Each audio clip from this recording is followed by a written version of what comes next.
Dictation अभ्यास के लिए हमारे चैनल को सब्सक्राइब करें। चलिए शुरू करते हैं। लेखन संख्या 37 मानक रेडी।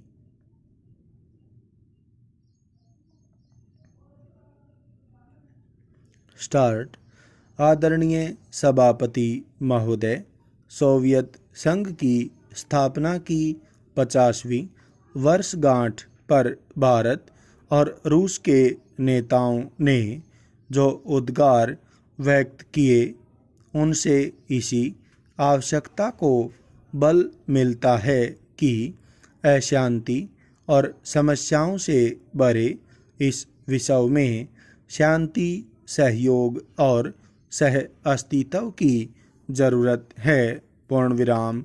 जैसा कि भारत के उप राष्ट्रपति ने कहा, रूस ने क्रांति का एक रास्ता दिखाया। पूर्ण विराम। क्रांति के लक्ष्य अभी पूरे नहीं हुए। पूर्ण विराम। लेकिन लक्ष्य तक पहुंचने के लिए यह जरूरी नहीं कि हिंसा का ही रास्ता अपनाया जाए।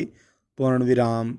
जिस प्रकार ईश्वर तक पहुँचने के लिए धर्म अनेक हैं, उसी प्रकार आर्थिक एवं सामाजिक लक्ष्यों को पूरा करने के लिए अनेक पद्धतियाँ हैं। पूर्ण विराम। प्रत्येक देश अपनी आवश्यकता, संभावना एवं उपलब्ध ज्ञान और परंपरा के अनुसार अपने अनुकूल व्यवस्था का चुनाव करता है। पूर्ण विराम। यह भिन्नता झगड़े का कारण भी बन सकती है। पूर्ण विराम। और सहयोग का स्वस्थ आधार भी प्रस्तुत कर सकती है।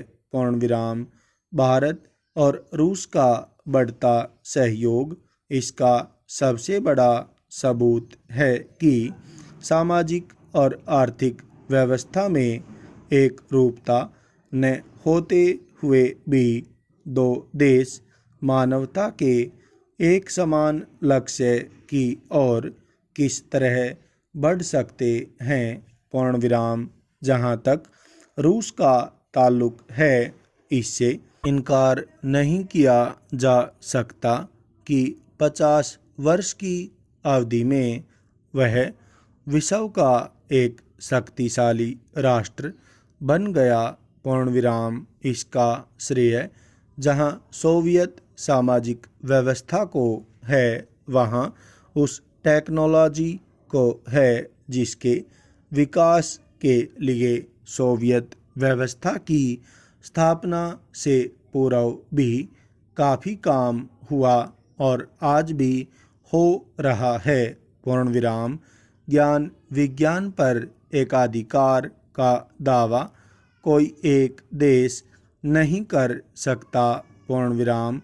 यह तो समूची मानवता की दाती है और जाति, वर्ण, धर्म, वाद आदि से ऊपर उठकर उसके सम्मिलित प्रयत्नों का परिणाम है। पूर्ण विराम। रूस ने बाहर से बहुत कुछ लिया है और अब वह उसका नैतिक दायित्व है कि ज्ञान के इस पुराने ऋण को अदा करे। पूर्ण विराम। रूस अपने इस नैतिक दायित्व को विकासशील देशों की मदद करके निभा रहा है। पूर्ण विराम। हालांकि भारत रूस के विचारों से पूरी तरह से सहमत है तथा भारत जानता है कि रूस के आर्थिक तथा सामाजिक सिद्धांत भारत भी अपना सकता है, लेकिन दोनों देशों के राजनीतिक सिद्धांतों में बहुत अंतर है। पूर्ण विराम।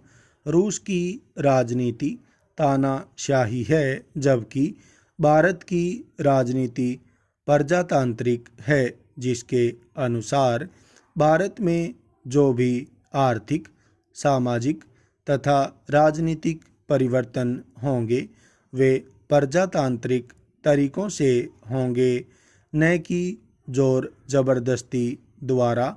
पूर्णविराम। यही वह मुख्य अंतर है जो रूस तथा भारत के राजनीतिक सिद्धांतों को अलग करता है। पूर्णविराम। स्टॉप।